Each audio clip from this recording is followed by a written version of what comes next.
folks.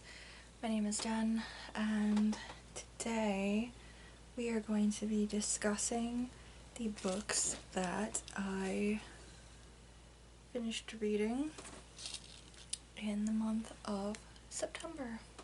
I'm sorry if I'm a little bit low energy today. I have day 2 of a headache, but I need to film this so I can edit it tomorrow, so we're just gonna power on through.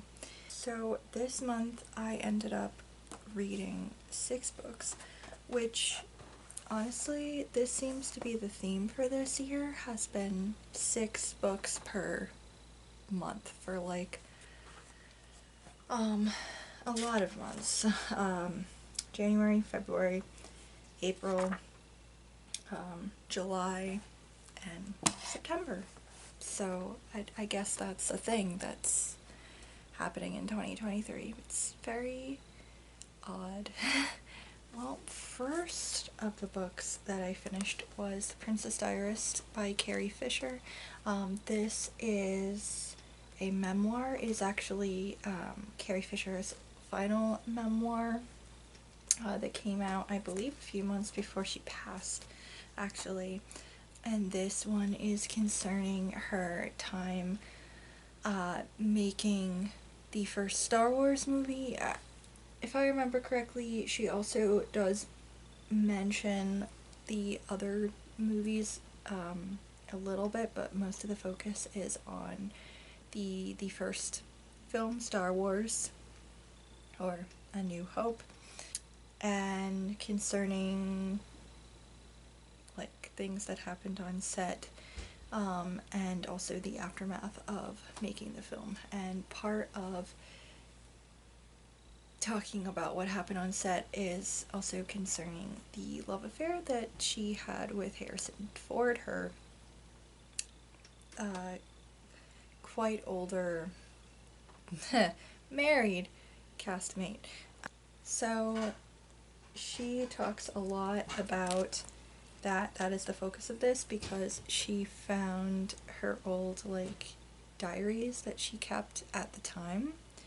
I was kind of going through them, and she ended up writing this memoir basically out of her reminiscences, and it actually does have copies from that. So this section here, notes from his periphery, or the glib martyr. This is basically copies from her diary entries containing bits and pieces of journal entries that she did, as well as pretty terrible angsty poetry. I have read one other of her books before. I have read Wishful Drinking. I read that a couple of years ago, and that actually, it's really funny, especially in that kind of self-deprecating humor that Carrie Fisher had. And Wishful Drinking, it was, I think, a lot more funny, but and while also being a little disjointed, but that makes sense because it was the novel adaptation of a stage show, like a stand-up show that she had, and she basically decided to make a book version of that. Whereas this book, it's basically just like a full memoir of her time with Star Wars and the aftermath of it, because at the time they didn't really know. Time when they were making this little sci-fi film, it doesn't seem like any of them really thought it was going to be as big as it ended up being, as big as it still is.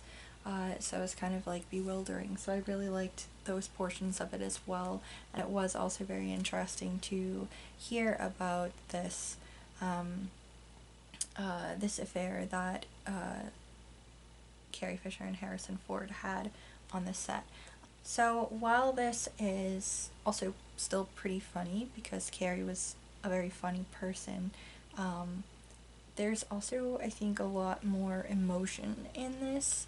Um, book, she's talking about a time when she had some very conflicting emotions, and when she was hitting her big break, basically, at the same time. So it's like, yeah, there's a whole lot of emotions that are within this book as well. Even when, again, she is using that self-deprecating humor, it's still like you can tell the big feelings that are within the words, basically, is what I'm trying to get across. I also kind of connected with this one, I think, a lot more as someone who, used to keep diaries in my turbulent teens and into my early 20s. And also as someone who has been known to write some pretty terrible, angsty poetry, most of which will never see the light of day because it's awful. So for her to be willing to share like those bits and pieces of herself when she was young and naive and kind of dumb and stuff is like, that's, I think, was pretty brave, because I wouldn't want anyone to see my innermost thoughts when I was 19. So, but I did really enjoy this. I liked getting more insight into Carrie Fisher, and I think overall this book made me miss her a little bit more because she was a very interesting, funny, kind of complicated person, and I'm sad that we no longer have her in the world. I do want to read her other books at some point. She's written, I know of at least two others. I'm sure there's more than that. I think they're all nonfiction, but I could be wrong. I did not rate this novel because I don't rate memoirs. So, the next book I read was a reread, and that was Pumpkinheads by Rainbow Rowell and Faith Erin Hicks. This is a graphic novel that is following two friends, Josiah and Deja, as they are working their last night at the pumpkin patch that they work at. It's not just a pumpkin patch, though. This place is intense. I'll show you an image of it. They are seniors in high school. This is their last official night working together, and it's basically Halloween night, and they decide that maybe they will do something a little bit different than their usual night spent working at the Succotash Hut, and shenanigans ensue. This is a lovely graphic novel. I love this thing. I have read it, I think, 4 times now, maybe 5. I think this is the perfect way to jumpstart the fall season. That's kind of why I picked it up in September. It's just because it's got that feeling to it. It's also very cute, super sweet. This pumpkin, patch, it is, what is this thing called? Denok's world famous pumpkin patch and autumn jamboree. I kind of wish that this place existed, or at least I wish that this place existed near me. As you can see, this is a pretty intense pumpkin patch. They've got the pumpkin bomb stand, which a pumpkin bomb is 2 pieces of pumpkin pie with vanilla ice cream sandwiched in between them, dipped in chocolate. I don't know if this dish actually is a thing. It is supposed to be served on a stick. I don't know how gravity will allow that to be a thing. I hope it exists. Possibly. There's also the kettle corn kettle, which we love. Pumpkin slingshot train station, because there's a little train. Succotash hut. Frito pie stop, which I don't know. Is Frito pie? Is there an? Are you? I think I have some Midwestern-ish people on here. Please tell me, is Frito pie, like, is that a Midwest thing? Because I believe that this is supposed to be in the Midwest somewhere. I'm just curious. Chili fry stand, pony go round, Pappy's apples, haunted hacienda, fudge shop, pie palace, chicken races, tour de pumpkin, which looks like a go-kart track, pumpkin fields, hay rack ride, and fantastic looking corn maze, pumpkin drop, and John Colorado Springs stage, where there is a John Denver cover band, which I very much love because I am indeed my mother's daughter and I love John Denver. So if there was a John Denver cover band, I would like to see it.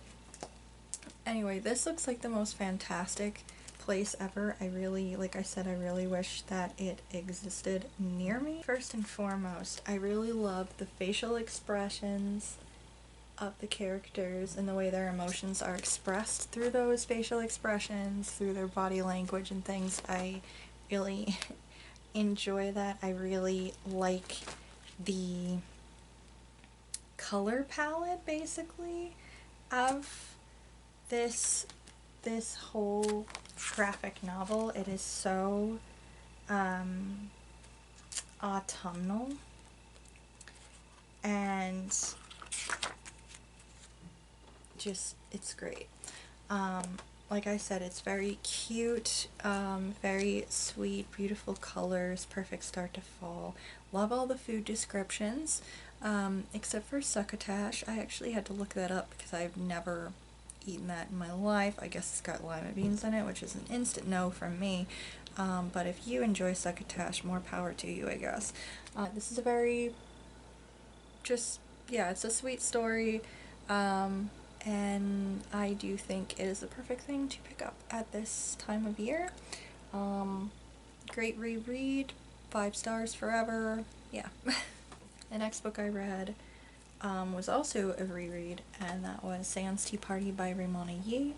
This is a graphic novel that is following Laura, who is a young girl. I think she's supposed to be maybe like 12-ish. And all of her friends are kind of growing up around her. They're getting more interested in like teenage things and stuff, and she is still her usual quirky self. They're imaginary friends, and really into the same kind of spooky, cool stuff. And she is afraid of growing up. She's afraid of losing that. She's afraid of, just growing up in general, and she's a little bit lonely because her friends are all busy with their teenage things, and she decides to throw a seance tea party and reconnects with the ghost that lives in her house. This book is very sweet. I am not going to spend too much time talking about it because I did recently talk more in depth about it in a video. I'll link it somewhere, either somewhere here or maybe at the end of the video so you can see it. I was talking about 2 of my favorite books, and this is one of them. This is, if you want a book that is adorable and has also the prettiest color palette and just beautiful artwork, if you would like that,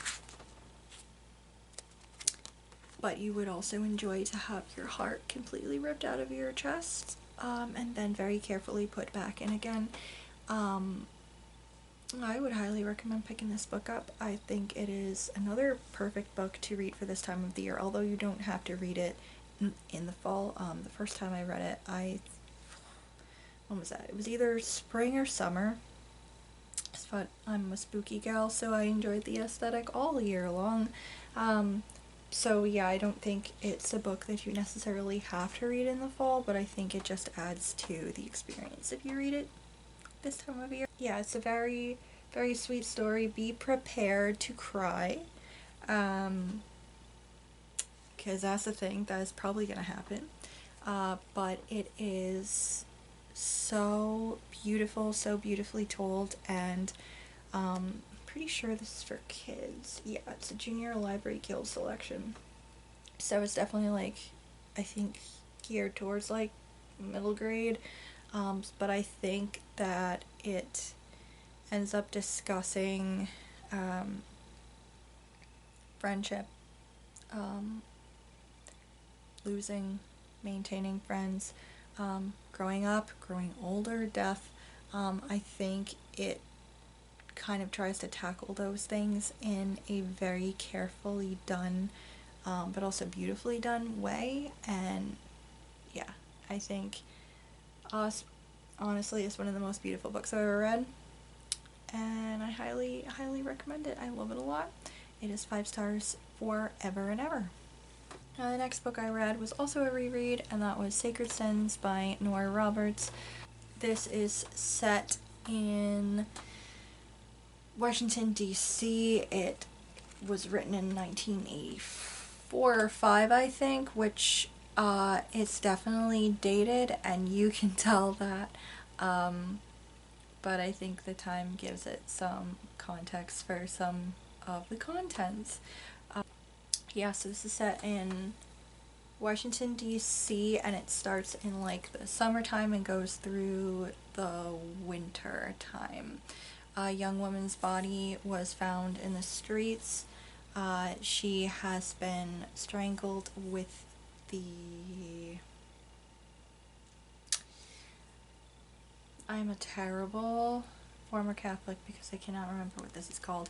It's the white sash that a priest wears. It is part of his overall uniform. I cannot remember what the name of it is, even though it's mentioned like 12 times in here. Could not tell you the official name, but it's basically a sash. The young woman has been found strangled with it, with a note that reads, her sins are forgiven her, which, okay, bro. What a dick. Basically, she is the first of several women that will be found. The cops, well, the city itself is in an uproar. The cops are desperately trying to figure out what the hell is happening and not having a ton of luck with it. Detective Ben Paris and his partner are part of the team that is in charge of finding out what the shit is going on, and he's getting very frustrated. In walks psychiatrist. She's a psychiatrist, right? Yes, because she assigns pills. She's a psychiatrist.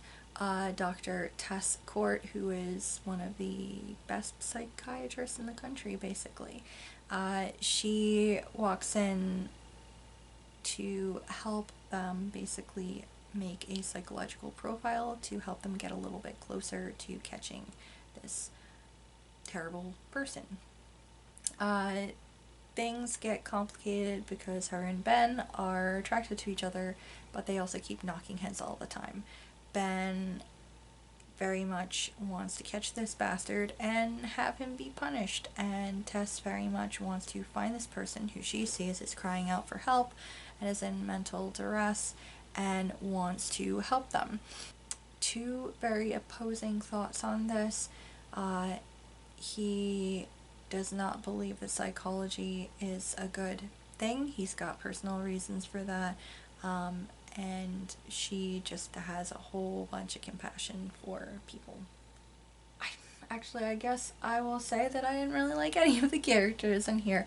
I mean, they're well enough in their own ways. I did not like the romance that much, or as much as I remember enjoying it when I was first reading this book, but then again, my taste in romance novels has changed. I'm a little bit different than I was when I was, how old was I when I read this? 19, 20, I guess. So I'm a slightly different person than I was then too, so it's whatever. I will say Nora Roberts does a good job, as usual, research into things. Some things outdated, like I said, concerning, like, a little bit concerning, like, psychology and stuff like that. But, I mean, this is from the 80s, so it's bound to be a little bit outdated. I did, however, enjoy this conflict between the two characters. I liked that this is a valid conflict. And it's also kind of crazy that this is the kind of thing that was an issue, or was big enough an issue to be included in here, in a book from the 80s, and today it's still such an issue when it comes to our justice system, I guess, and rehabilitation versus punishment versus, you know, whatever. That's a big discussion, and it's still such a big issue, and I personally don't know how I feel about it, even as someone who consumes a hell of a lot of true crime. I end up having very mixed feelings about that issue in general. Sometimes I feel compassion towards people who have obviously had a lot of very big stuff, traumatic shit going on with them. But at the same time, that's not really an excuse to be allowed to do terrible things to other people who just fucking trying to live their life. Yeah, I don't know what the answer is. I don't think anyone really knows what the answer is, but it was just kind of interesting that this is such a big thing in this book. It's, you know, a romantic thriller from the 80s, and this is still, like, something that's a big thing now. So, yeah, I found that to be very interesting. That was included. I also really liked the little bits and pieces that were in the point of view of the killer. I enjoy that when that's in a book. I think it's nice, it's dropping little breadcrumbs, but it's also just kind of creepy, and I like a little bit of creepy within, like, romantic thrillers and stuff sometimes, when they have, like, passages like that. And I imagine it's pretty fun, because I've written in the point of view of the bad guy before, and it was very fun. So I imagine Nora Roberts probably has a lot of fun with that too, probably. Yeah, it wasn't too bad of a reread. Like I said, some stuff was outdated, and there was a subplot having to do with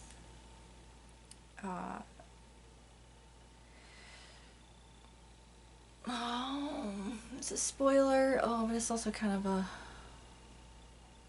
I guess it's also a trigger warning thing. There's a suicide in here that's kind of like a subplot, and it was like, why is that kind of traumatic thing in here?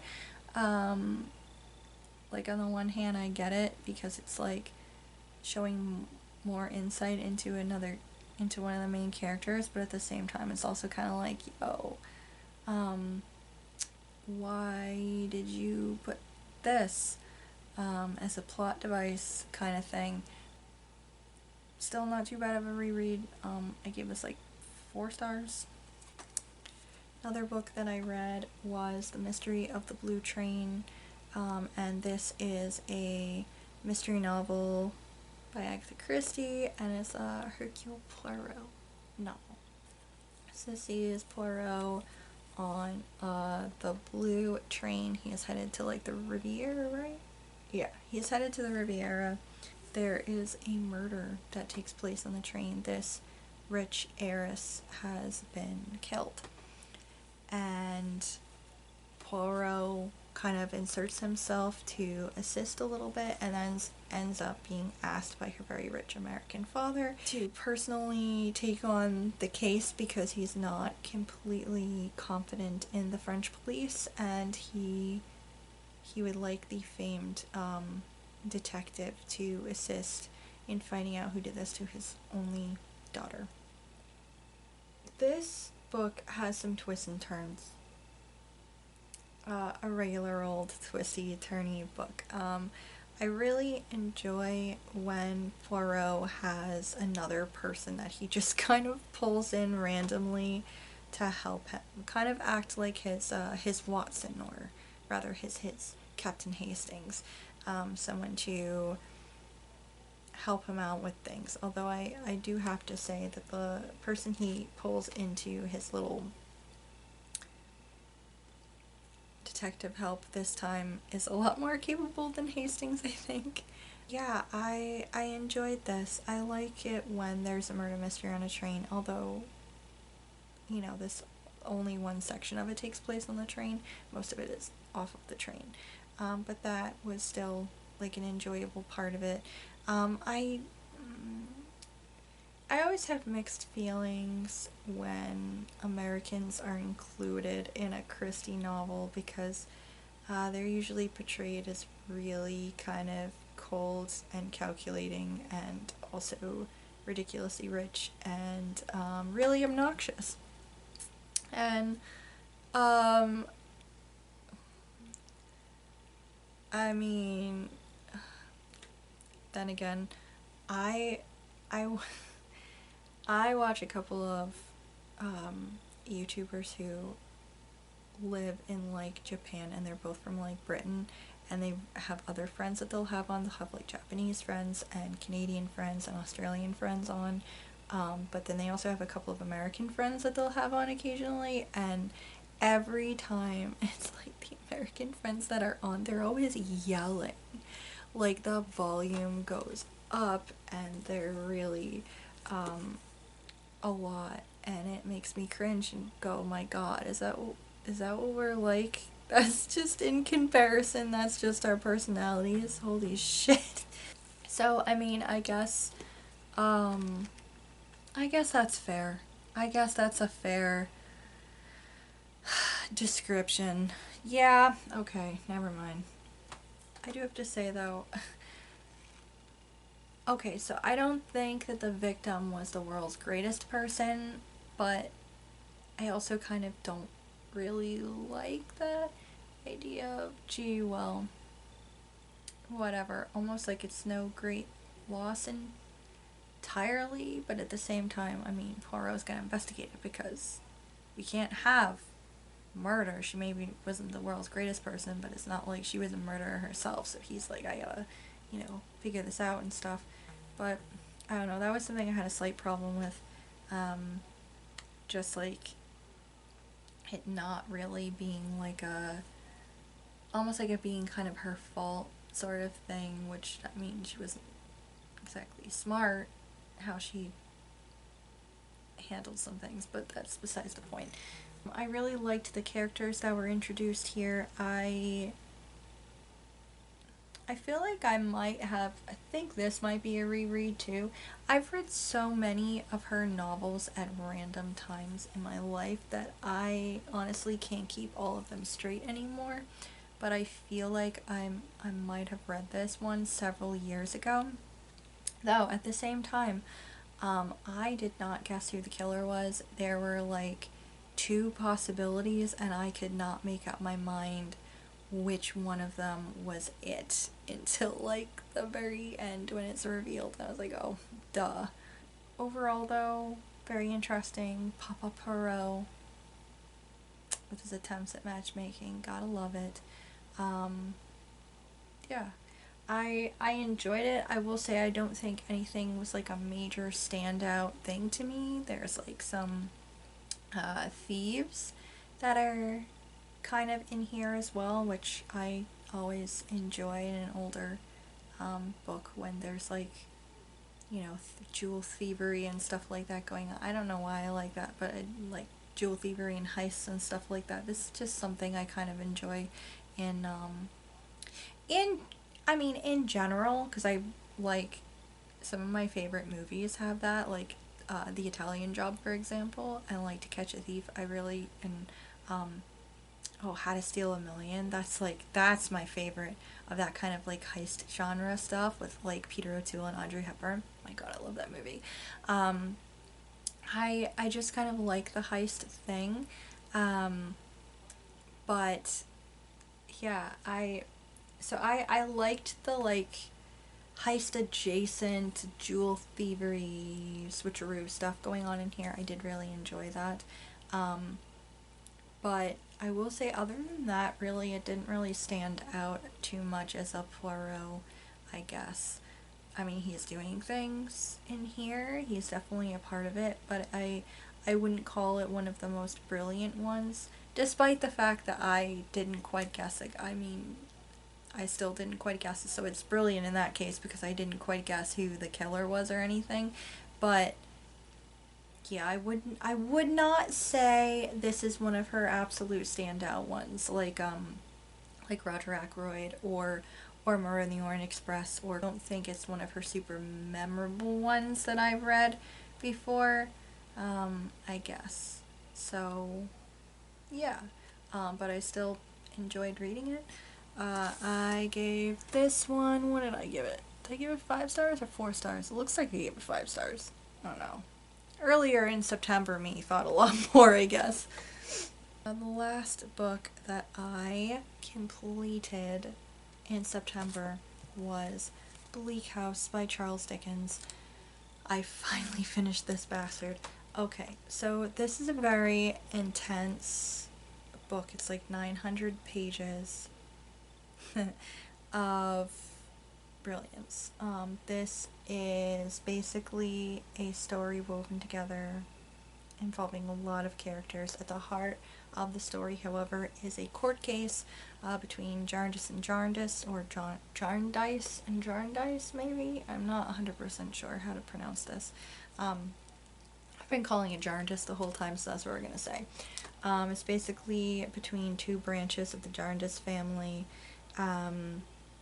I don't think it's really revealing anything. It doesn't say it on the back of the book, but I don't, so you won't be confused like I was for the majority of this novel. And since it's said within the movie trailer, I'm just going to tell you, the heart of the legal battle is a will that is very confusing. They can't figure out who is supposed to get money and how much and all that jazz. That's the big thing at the heart of everything, which it took until basically the very end of the novel for me to fucking understand what that whole shit was about. Despite the fact that that was very annoying and also confusing, I really did enjoy reading this book. When G.K. Chesterton said on the back of this, perhaps his best novel when Dickens wrote Bleak House he had grown up, I would 100% agree with that. I really enjoyed this. Like I said, at the heart of it is a court case, and it is pulling in several people. So on one side we have cousins, Ada Clare and Richard Carstone. And then on the other side we have Mr. Jarndyce, who is this kind of rich older man who ends up taking his young cousins in, and then he also ends up taking in a ward of the court, Esther Summerson, and kind of putting her up as companion to Ada, but also as kind of like a housekeeper, general person to have about the house. So we have them on one side, their legal battles. Then you also have the absolutely terrible Tulkinghorn, the terrible lawyer. You have a bunch of young upstart lawyers involved in the case, or in adjacent things. You have this crazy old lady who has her own court cases dragging its way through Chancery, the Chancery courts. Basically, the Chancery courts, I think Dickens' point with this novel is to like discuss how much the court system sucked in England at the time. And who else do we drag in? You also have the diligent Inspector Bucket of the police. You have Sir and Lord and Lady Dedlock, this well-to-do noble couple, and a whole bunch of other random characters that it feels kind of random at times. So this shifts back and forth between Esther's narrative and then also following closely other people within the novel, including a rather destitute orphaned crossing sweeper named Joe. And it just, I guess basically how everything gets woven together is, if you've ever seen like those movies that were kind of popular a few years ago, so like Valentine's Day or Love Actually, New Year's Eve, whatever. It's the ones that have like all the big name people and like they all have their own separate stories, but then they're kind of interconnected or they become interconnected over the course of this one crazy like day or like time period or something, and then it all ends with happily ever afters or not happy ever, or they're all kind of connected in some way. You understand the point of this interconnectivity, them affecting each other's lives by the end of the day.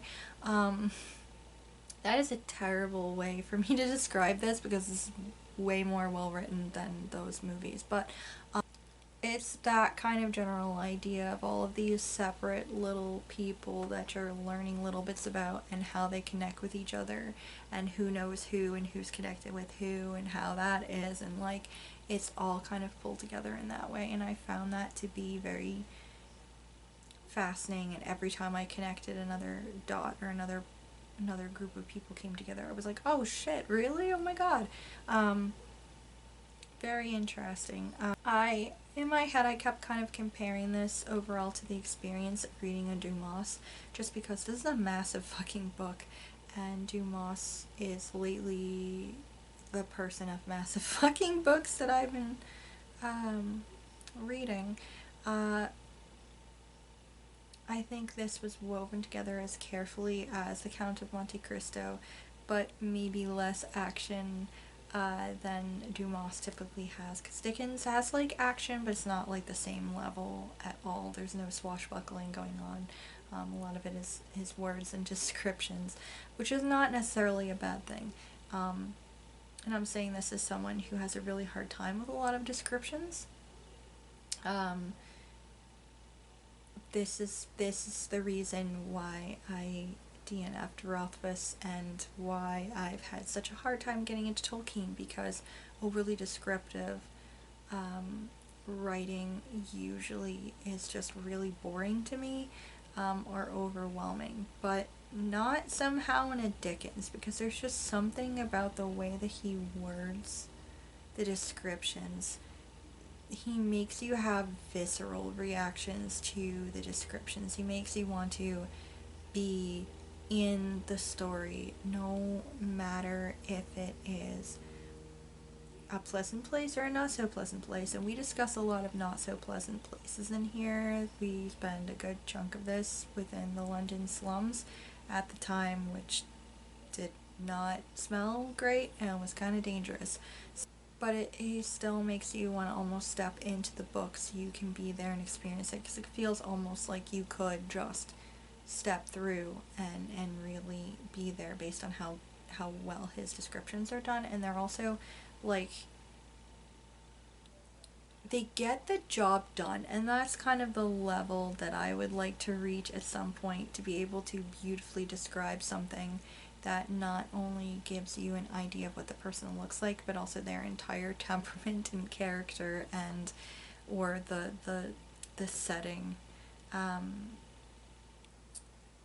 what it relates to. Very, very great. He also has a lot of humor, which this is called Bleak House. It sounds pretty bleak, and while there's a lot of this book that is in fact quite depressing, I kept laughing because his humor just shines through here and there. A lot of it is tongue-in-cheek, but some of it's more in your face, and it's just really well done. Hilarious things. The way he writes about the human condition, just, I don't know. There's a reason why he is one of the classics. Just great job overall. this really goes into depth. Hold on, I have like notes that I wrote for myself because I was thinking about this last night, and I was like, I wanted to try to describe this a lot better than I currently feel like I am able to. I'm sorry guys, my head hurts. Okay. Basically, what Dickens was trying to do with this was he's really trying to make a statement. So he's trying to make a statement about like the court system and everything, but he's also making a statement, I think, about the society. So at the back of the book it says it's a savage indictment of a society that is rotten to the core. And I really think that is part of what he was trying to write about, was making a statement about the society and the different levels of the society that is rotten to the core, like the levels of evil that exist within, or existed within his society. So first of all, you have willful and active evil. For that category, the worst of the worst, you have a couple of characters. So you have greed, I think, is a big chunk of that willful and active evil. And so on the one hand you have the monetary and also the physical greed of a character named Smallwheat, who is a money lender, who I wanted to punt across the room more than once. And then you also have the greed of like secrets, power, and control of the menacing lawyer Tulkinghorn, who I also wanted to. Actually, I didn't want to punt him. I wanted to pick up something heavy and bash him repeatedly over the head with it. They're both terrible characters. I also found it very interesting, too, that the moneylender has, like, no redeeming qualities, even though he's basically got kind of, like, the same job as, like, Ebenezer Scrooge and Ebenezer Scrooge. But, of course, he doesn't really have any redeeming qualities either until, like, he goes off with a ghost of Christmas past. So I guess it's just kind of interesting, the similarities of the two, but one is able to redeem himself and the other basically is just still terrible all the way through and doesn't mind being terrible. Which actually he is also, Smallwheat is also kind of complicated because there's also, I don't know for certain because I don't think I have the full context of the time period in which this was written, but it felt like a little bit of anti-Semitism possibly involved, even though I don't think the character was meant to be Jewish, but like there seems like there might be a little bit about it, unless I was reading too much into it or not enough into it. I'm not 100% sure. But just we'll shelve that as like that's something that's in here that ain't great. But I don't have the full context, so I don't know. Yes, so we have those two characters who are willful and active evil.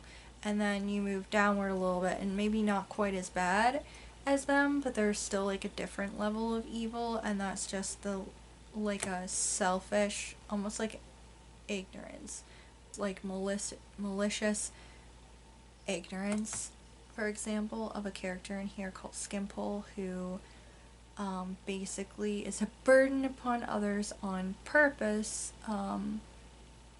He doesn't make money, and he constantly spends it, and he says that he is but a child and he doesn't understand money, and how can you expect anything out of him? He's very good at trying to be charming and charm his way out of debt and things, but in him doing that, he kind of just ends up like ruining lives around him because of his own selfishness and his own, I called it malicious ignorance, because on the one hand he's kind of seen as this buffoon and this ridiculous character of, well, he can't help it because he's just a child, and it's like, no, you know what, because even children understand money. I can tell you for a fact that when I was a little kid, my aunt used to take me, we'd have like, when she was visiting, we'd have like fun afternoons, like girl afternoons or something like that, and she would, like, we'd go out and she'd be like, okay, well, here's $10 and you can, like, spend this at KB Toys.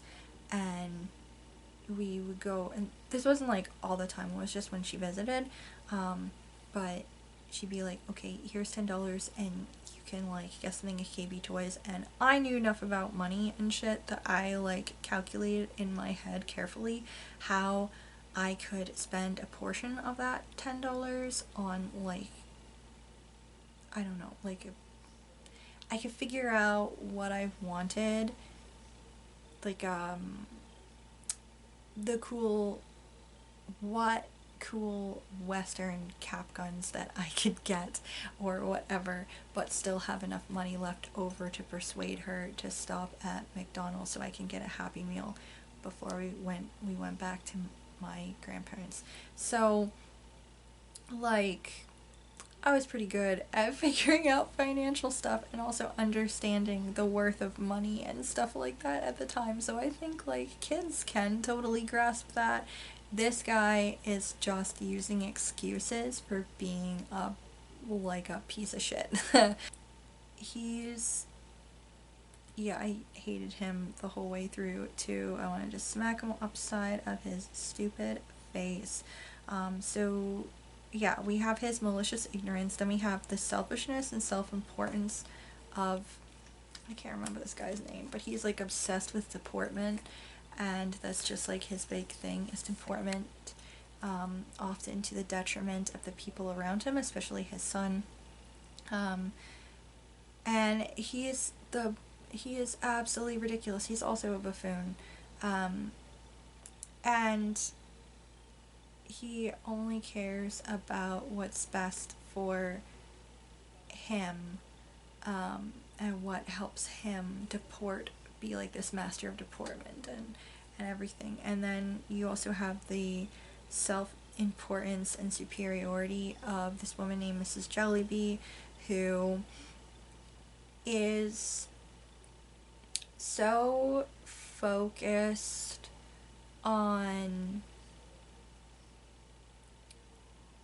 trying to help, i.e. sending missionaries and shit over to places in Africa to help them, but also mostly convert them, and do a whole bunch of stuff over there. She's so focused on, like, that and correspondence about that she's not realizing that her, like, this whole thing has put her family in such incredible debt that her husband's, like, almost gonna get her, like, her husband's, like, in serious monetary trouble, and, like, her kids are neglected and malnourished and uneducated and just, like, almost dying, and just a lot of terrible stuff, and she does not fucking care at all.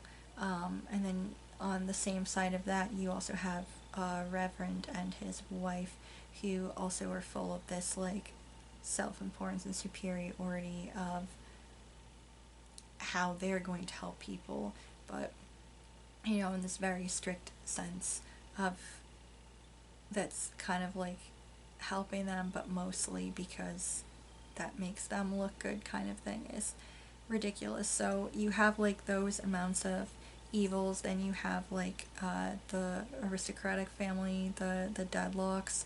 That's more like an ignorant evil. They're ignorant, I think, mostly of the terrible things out there and just cannot see it, really. And then you get into, like, a necessary evil, like the police inspector, who is driven by justice, but at the same time he also has good in him as well, and he will attempt to do good and make exceptions, but he is pretty much a black and white kind of character of this is justice and I gotta handle this, but maybe there's a little bit of leeway, kind of thing. So I feel like I'm not really describing this as well as I was thinking about this last night, articulating this, but I just found, I could also be completely interpreting all of this wrong. It has been so long since I've been in school that I don't know, I might have interpreted this wrong, but I feel like just based on all of these characters, it does seem like he is trying to make kind of a statement on the different levels of evil within the rotten society. And I think with everyone being interconnected together and everyone having a different effect upon each other, including other characters that I have not even brought up because it's so much, I don't know how to bring it up without things getting even more complicated, all kind of tied together. And I think he was making a statement about that too, that at the end of the day, I'm gonna definitely paraphrase this a whole bunch because I can't remember the exact quote, but it's something that he says, or he has a character say in A Christmas Carol, that basically the thought is that we're all of us are on this planet, basically. We're all here until we shuffle off this mortal coil, so we might as well help one another. Basically, the thought is, good man of business, mankind is my business. That kind of general idea, I think, is what he was trying to go into really deeply here, of how related everybody is. Like, the Deadlocks are related to the Crossing Sweeper, are related to the Jarndyces, are related to, like, people across the board, rich, poor, in between. Everybody's just kind of all interconnected together, and maybe we should all be a little more aware of one another and try to care more about one another, I think is ultimately a big part, I think, of what he was trying to get at in here. Dickens does that in a lot of his stuff, though, so yeah. But I think that was ultimately part of the big statement that he was trying to make in here as well, is that everyone's interconnected, whether you realize it or not. So maybe you should realize it. Yeah. But yeah, I really loved this. This was an experience that I very much enjoyed, and it makes me kind of excited to pick up Great Expectations next year, because I think this has been the season of Dickens. I'm finding that, I mean, I already knew that I liked his writing, but I'm finding that I'm really enjoying his writing a lot. I thought my favorite classics author was Jane Austen, but Dumas and Dickens are quickly catching up with that estimation, so yeah. But I really enjoyed this a lot. I'm sorry if this all sounded really confusing and stuff. It's 900 pages. Please excuse me. I don't know how to summarize this without this being like forever and also giving a lot of spoilers away. I would suggest that if you like Dickens, you should pick this up. If you... I don't know, if anything I was talking about sounded interesting to you, you should pick this up. Yeah, it's an experience, and I really enjoyed it. I gave this 5 stars, because I cannot give it anything less than that. Okay, and then very quickly, I also DNF'd 2 books in September, so one of those was part of my 23 and 2023 list, which also is why I've mostly decided to give up on that list, even though Bleak House was on that list, so I did complete that. Yeah, I gave up on Expedition Wida by Barry Clifford and... who is his writer? Paul Perry, I think. I ended up giving up on that because, treasure hunters have egos the size of the Atlantic Ocean, and that is definitely true of Barry Clifford. I was interested and the discovery of the Whydah and the search and the everything involved, because I find I find that very fascinating. And I like Clive Cussler when he writes about that stuff, but Barry Clifford is like, I don't know, I guess I got just kind of tired of this guy like patting himself on his back all the time, name dropping famous treasure hunters, or the fact that like JFK Jr. like went out on the boat and helped him find a portion of either the Whydah or something. I don't know.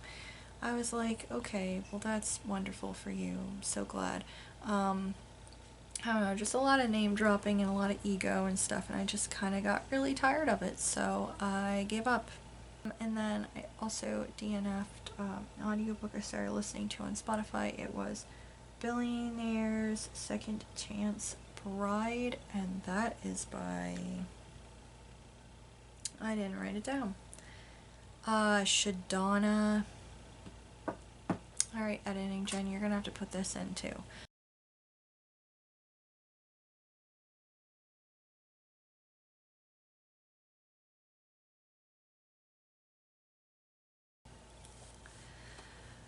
I figured this would be a nice little thing for me to listen to while I'm working. I did not enjoy it. I DNF'd that pretty much within the first like 2 chapters, because I could not get over the fact that the main character has like this guy that's being kind of like rude and demanding to her in her initial meeting, and all she can think about is, boys smell good, and how much she wants to like, I swear to God, I think she said like she wants to lick him or something, and I was like, yo, okay, no. I'm not here for sudden rude guy in your midst and you're just like, me smells so good I want to lick him. Yo. What? But yeah, I DNF that. If you're into that, have at it. It is on Spotify, as one of their free audiobooks. Yeah, that was everything that I read in September, or not read. Pretty good reading month overall. I can't believe how fast that month went. But anyway, thank you guys so much for watching. Let me know if you've read any of the books that I mentioned. Let me know what your thoughts were. And yeah, thank you for watching. Thank you for always watching. If you are new here, please consider subscribing. And I will see you guys in the next video. Bye.